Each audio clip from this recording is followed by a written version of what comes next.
Welcome back. Denver 7 is a proud sponsor of Colorado Gives Day, and we have partnered with Community First Foundation to help raise much needed funds for area nonprofits.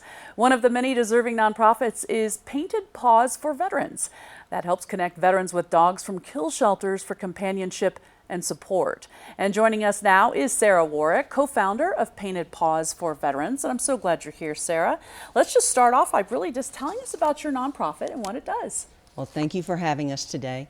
Paws for Veterans, we are a canine rescue, sanctuary, and therapy program.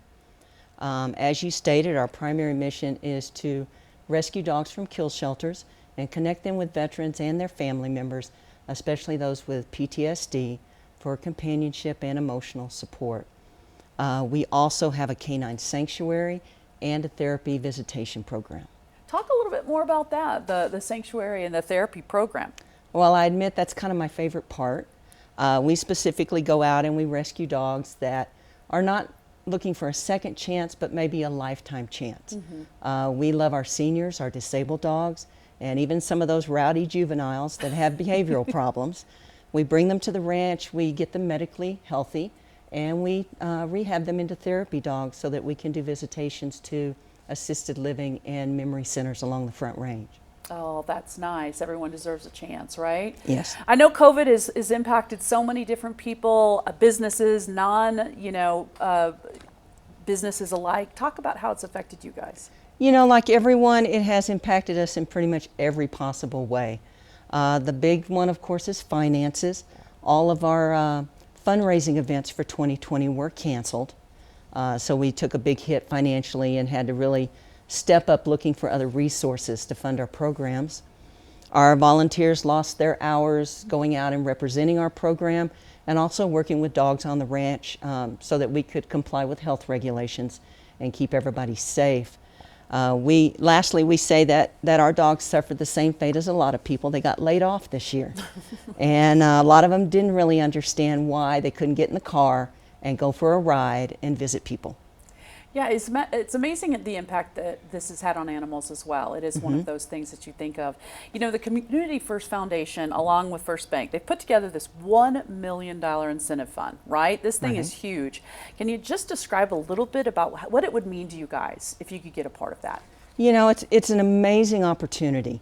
For us to be able to put this out to the public and our supporters, it encourages them to donate, because they feel like, hey, my dollars this year are going to work even harder than before. And as a rescue and a nonprofit, it gives us that added safety and security to know that our programs are going to be funded all the way through the next year. It's incredibly important.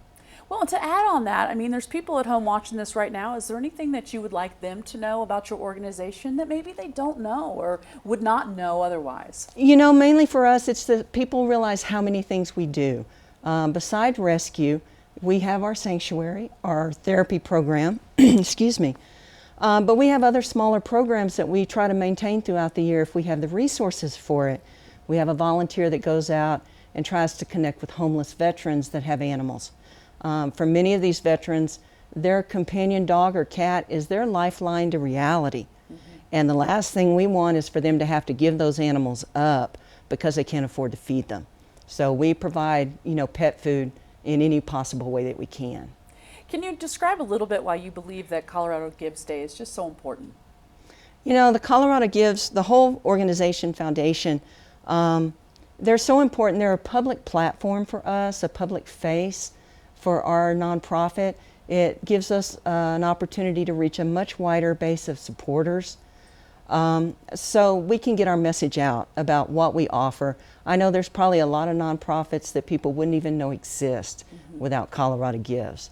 And to have a specific day in the year that people can donate, it helps organize that support and it helps people remember to give, especially this year. A lot of people are at home right now, maybe more at home more now than ever, maybe in the future too. This is a great time to have that companion and to have that support of that companion. Yes, so absolutely. You so much. It's been a pleasure, Sarah, talking with you. We appreciate it. Denver 7 is a proud sponsor of Colorado Gives Day. We want to make December 8th a record-breaking day for local nonprofits like Paws for Veterans. Please consider a donation to some much-needed organizations. All you have to do is visit coloradogives.org to give on December 8th. And for more information on Painted Paws, all you got to do is visit paintedpawsforveterans.org. Community First Foundation sponsored today's segment.